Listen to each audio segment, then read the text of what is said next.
4 years, the increase in the per capita income was only $30. Ladies and gentlemen, over the 70-year period since its inception, the country public debt stock was 25 trillion.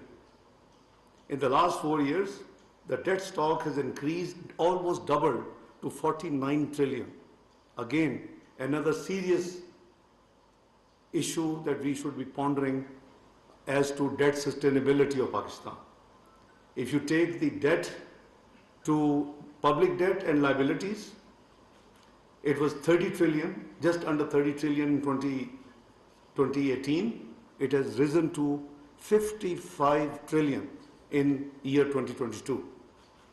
As a consequence, this country, which used to have debt servicing of less than 2 trillion per annum, in fiscal year 2016-17 has risen to over 5 trillion.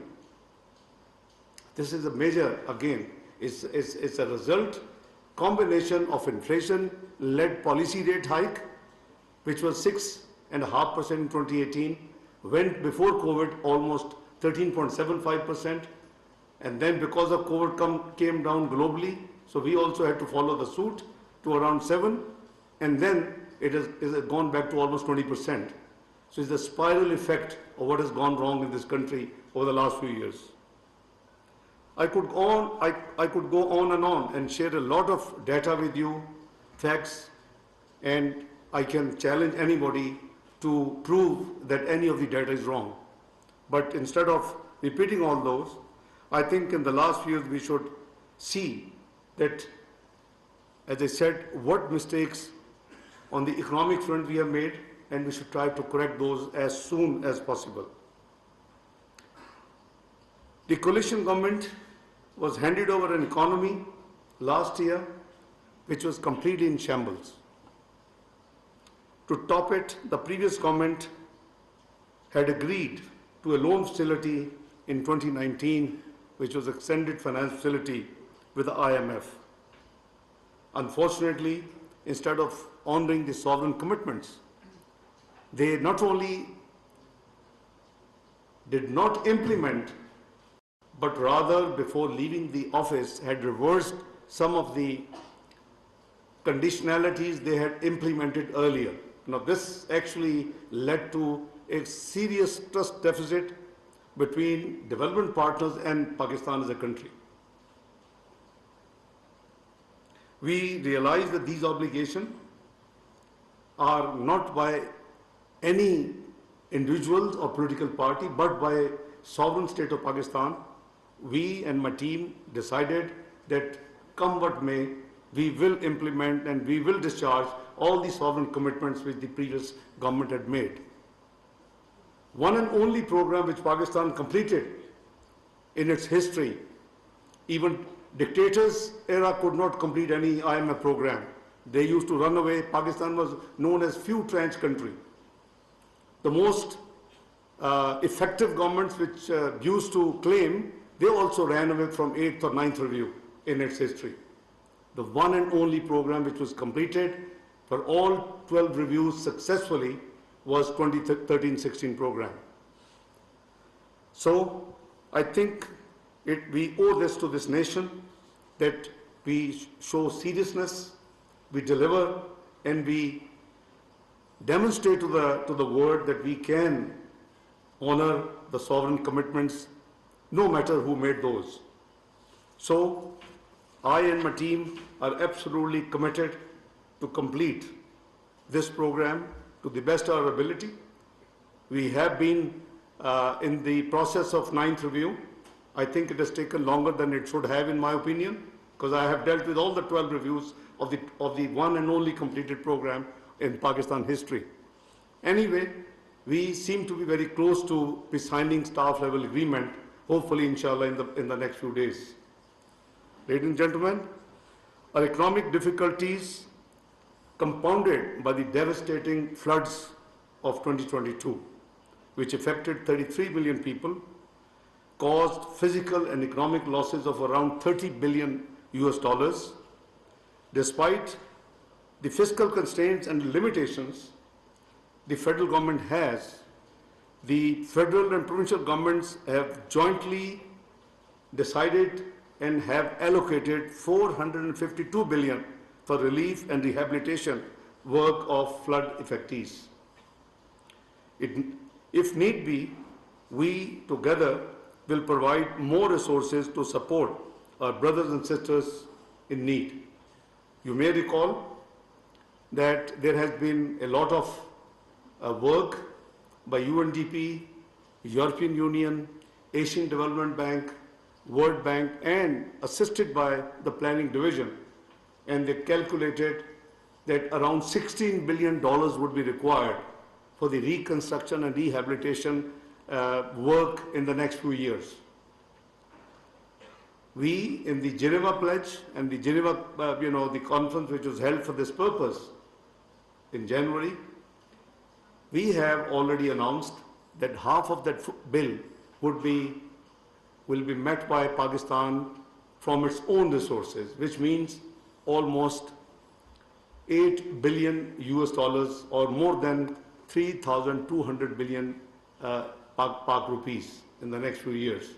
And we have made all the spade work, home work has been done, and luckily and alhamdulillah, we got much beyond the 50% which was envisaged to be pledged in the Geneva conference was committed and was announced. I'm sure you all would be aware of the detail which has already been made public.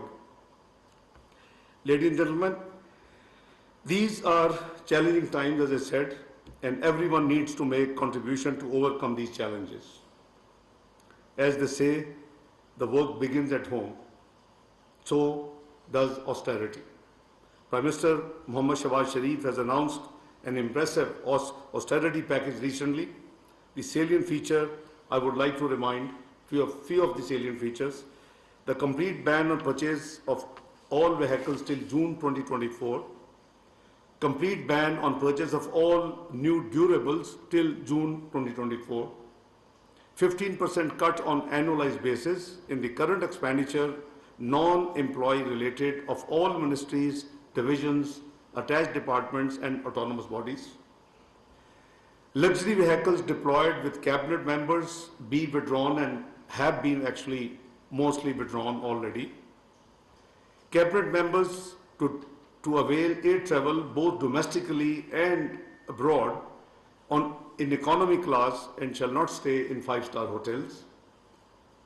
So these are the few measures which have been decided under the leadership of Prime Minister Shahbaz Sharif. In a recent cabinet meeting, they have been already acted upon and implemented. Ministry of Finance has issued all the relevant notifications, and so did the Cabinet Division. The certain austerity measures required notification from the Cabinet Division, and certain measures required notification by the Finance Division. So I happened to chair that meeting, and we decided, and those notifications are out and implemented and are actually effective as of today. Let me say that it is most unfortunate, in my opinion, that petty politics is still being played in our country's economy. The persistent spread of fake propaganda about Pakistan to default on its international financial obligations is completely ill-founded and malafide, which harms the country's economy. People talk about chart of economy. It's nothing new in our economic history. When I presented the first budget in 2013, I also presented 3-year medium-term budgetary framework. When I presented the budget 2014, I presented the medium framework 2014-17 in 15-18, and every year I've been appealing to all political parties in the parliament to join together and sign chart of economy. Let the public and the nation be witness that what would be the economic roadmap, and there will be no politics with that roadmap. Unfortunately, it all fell on deaf ears and couldn't be achieved. We are now hearing again, many people from different segments of society, including political parties, of talking chart of economy. Government would welcome it. I think this is something we should act apolitical, and we should do whatever best we can in the speediest manner in the interest of a future economic history of Pakistan. Ladies and gentlemen, I want to draw your attention towards the fact that as principal accounting officers and heads of departments of the federal government, many of my friends, colleagues, federal secretaries sitting here, I'm addressing them. It is your prime responsibility to optimize revenue collection and observe discipline in spending public money. We are all trustees and ameen in these positions, whether you're principal accounting officer, whether you're minister or minister of state. We owe this accountability to the nation as well as to Allah subhanahu wa ta'ala. So, I believe that you all are the arms and tools through which policies of the government can be best put in real practice. I urge you all to work diligently to enhance revenues, prioritize expenditures, and improve public service delivery and productivity. During the course of today's proceedings, please share your thoughts, suggestions, proposals as to how best we can chart our way forward towards economic stability on a fast track. Ladies and gentlemen, I would like to once again extend my gratitude to our international development partners, which include obviously World Bank and the Asian Development Bank, whose nominees are here to represent their institutions. Their support has been instrumental in infrastructure and social sector development in this country and in bringing about necessary economic and structural reforms in Pakistan.